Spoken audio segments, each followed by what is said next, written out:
wafdi ballaaran oo ka tirsan xusbiga wadani ayaa soo gaaray magaalada Stockholm ee caasimadda waddanka Sweden waxaana hogaaminayay xoghayaha abaabulka iyo wacyigelinta Cabdulaahi Jaamac Cismaan Geeljire waxaana wehelinayay xoghayaha guud ee qaaradda Yurub iyo afhayeenka guud ee qaaradda Yurub Qaasin Suleebaan iyo Maxamed Carab waxaana xaflad ballaaran loogu qabtay magaalada Stockholm ee caasimadda waddanka Sweden dhammaan taageerayaasha xusbiga wadani ayaa ka soo qayb galay xafladaasi ugu horreyntiina waxaa halkaasi ka hadlay gudoomiyaha xusbiga wadani laantiisa waddanka Sweden Maxamed Cabdulaahi Kaahin dhammaantiin waxaan halkan runtii aan ku hadlayaa magaca guddida xusbiga wadani Sweden idinku soo dhaweynaya magaaladan aan ilaahdee caasimadda Scandinavian-ka waxaan marka labaad u mahadnaqayaa dadweynaha taageerayaasha xusbiga wadani kuwaas oo isugu jira guddidii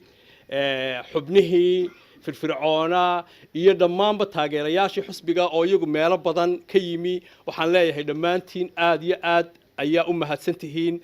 sidii aynu ummadda reer Somaliland minbari ilaa galbeed inagu aynu maadaama aynu nahay xusbiga kaliya ee maanta xadhiga oo isku haya jamhuuriyaddii barakaysnayd ee Somaliland in aynu inagu taasi xoojino oo xusbi ahaan waynu arkaynaa xusbigii kulmiyada halkuu ku dambeeyay maanta waxaad moodaa inay jagadii mucaaradnimada iyagiiba ay maanta inaga qaadeen gaar ahaan waxaan salaamayaa waftiga qiimaha iyo qaayaha mudan ee aynu soo dhaweynayno Cabdulaahi Jaamac Cismaan iyo waftigu hogaaminaya waxaan idin leenahay ku soo dhawaada waddanka Sweden siiba caasimadda Stockholm anigoo ah gudoomiyaha garabka haweenka ee Sweden waxaan ku leeyahay ku soo dhawow hadal badan hama lagama buuxsho gabagabadiina waxaa halkaasi ka hadlay xoghayaha abaabulka iyo wacyigelinta xusbiga wadani Cabdulaahi Jaamac Cismaan Geeljire iyo wafdigu uu hogaaminayay waxaana kamid ahaa hadalladooda waxaan aad iyo aad ugu mahadnaqaynaa laantiinan reer Sweden oo hogaaminayaan gudoomiyaha iyo guddida iyo odayaasha iyo hableena sharafta leh sidaan horeba u sheegay markaan dibadaha marayo ma jecli inaan ku fogaado dhaliisha dawladda iyo xukuumadda waayo kulligii waxaan ogahay inaynu waddankeena wada jecelahay inuu inoo hagaago inaynu jecelahay waxa halkaa u joogtaan meel walba u taagantii waa inuu waddankeenu inoo jecelaado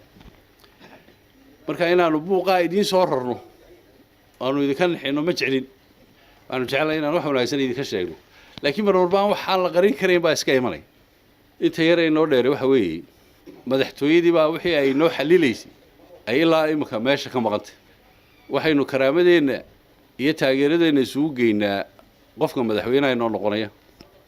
inagoo ka sugayna inuu arrimaha inoo maamulo oo oday noogu noqdo inoo xalilo marka waxay dhahaa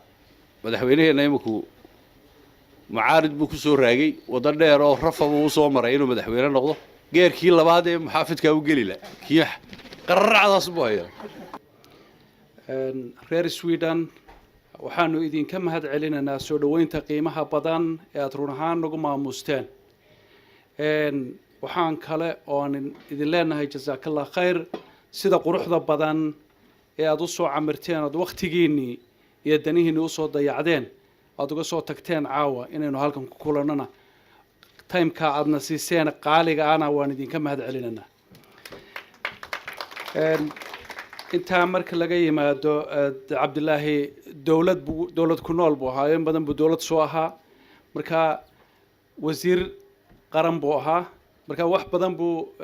nagaga wanaagsan yahay wali anaga adayg iyo mucaaradnimadii baa nagu jirta Assalamu alaykum warahmatullahi wabarakatuh dhammaan tiimba reer Sweden waan salaamayaa marar badan baan ugu idin mahad celinayaa waxaan idinka mahad celinayaa sida qiimaha badan ee aad noo qaabisheen waxa kale aan idinka mahad celinayaa sida sharafta badan ee caawa soo camirteen aad isugu timaadeen waxa kale aan idinka mahad celinayaa halgankii dheeraa ilaa maalintii xisbiga la aasaasay aad ku soo jirteen aad xisbiga soo shaqayseen ee aad soo gaarsiiseen halka maanta xisbigu marayo aad iyo aad baad ugu mahadsantihiin Yusuf Abdalla Dhagaxtuur telefishinka caalamiga ah ee Bulsho TV Sweden